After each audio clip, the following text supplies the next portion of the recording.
Hey guys, hopefully this is the final video from the Mazda saga from the summer. I'm going to walk you through all the different things I ended up doing with this car this summer.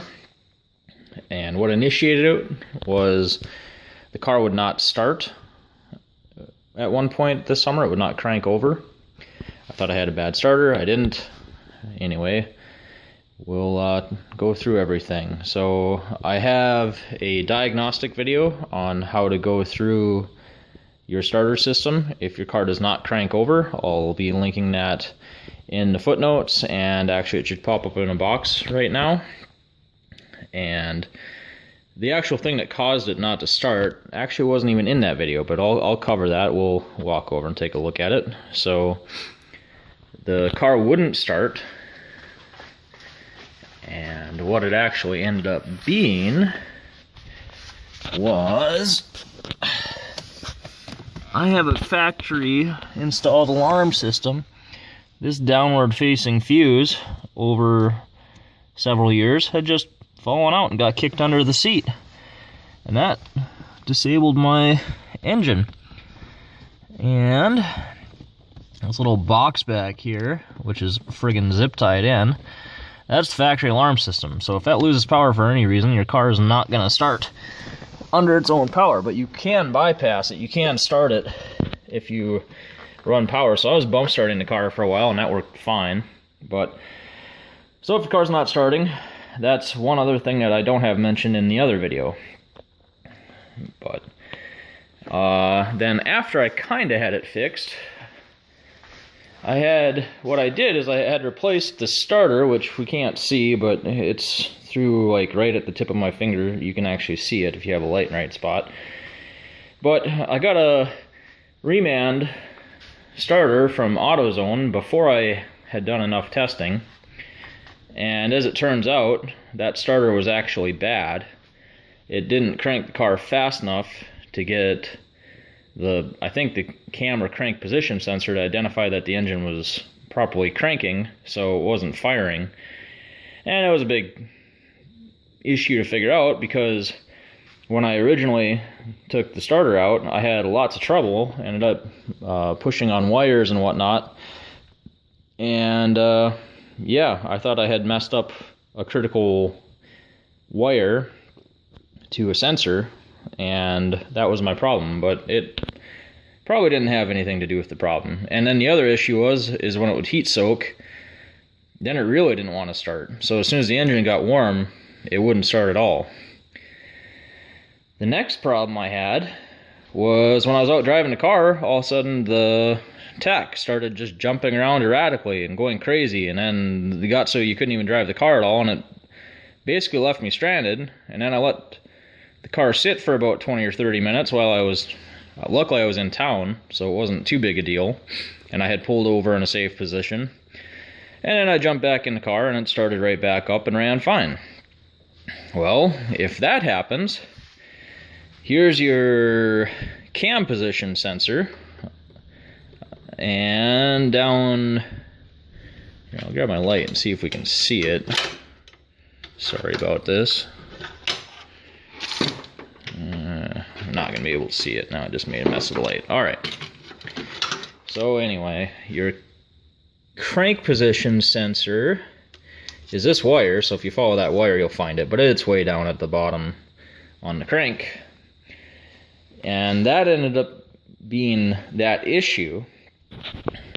And that happened while all these other things were happening. And the reason that happened is because my water pump weep hole had started weeping, and it wasn't, I mean, it had just started, but it was leaking coolant onto that sensor, which already wasn't in great shape because it was kind of covered in oil and crud from the valve cover gasket had been leaking a little bit. I mean, we're talking just tiny seeps on all this stuff. But the crank position sensor had gotten wet with coolant, and that caused it to stop working along with all of these other things. And that was when I replaced that, is when I identified that the water pump was weeping. So long story short, this car now has a full second timing belt kit of its life, and it's only got 120,000 miles, which I guess that's technically, it's okay. I mean, some people change their timing belts at 60,000, but I think this one is maybe 80,000. I don't remember the interval. Anyhow, it's had plenty of timing belts now, so it's on its second timing belt kit with new water pump and new cam, or well, it has a new cam position sensor too, because I'm an idiot, but new cam and crank sensors, and second new starter of the summer, and that was just because the starter I bought was bad, and they had already shipped off my original. By the time I figured it out, they shipped off my original to be remanufactured. And yeah, otherwise, if that fuse hadn't fallen out of the alarm, I probably would have, I mean, I would have still had trouble with the car, but it would have been easier to sort out just from figuring things out. But anyway, I've made some videos that should be helpful for people. I didn't do one on the timing belt. You can go online, and the manual, if you type in service manual, you can find the service manual for this car. And then there's another YouTube video that, I don't know, it's not great, it doesn't cover all the steps, but if you find, there's a video on doing the valve cover gasket, that's part of it. So the valve cover comes off, and trying to think of anything that I could tell you that you can't find. I did the cam seals, and those things were really on there. You end up, there's a nut right here.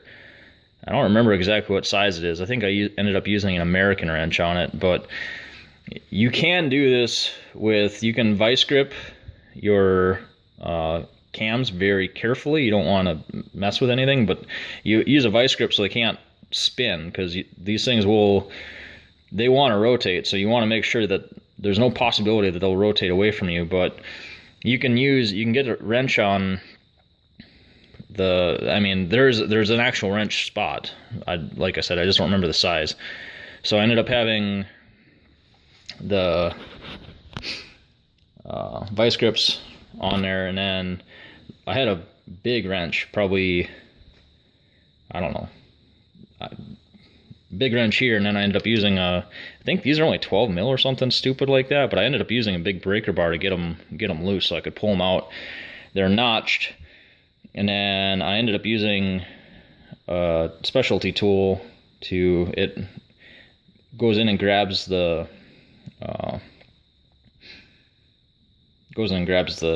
seals and helps you pull them out. I'll probably maybe even link that stuff up. Anyway, this video is getting long, but yeah, so I'll link things up and try to tag it accordingly so that it can be helpful. If you have any questions, just ask me questions. I'm getting pretty familiar with this car now, so anyway, good luck. Thanks for watching.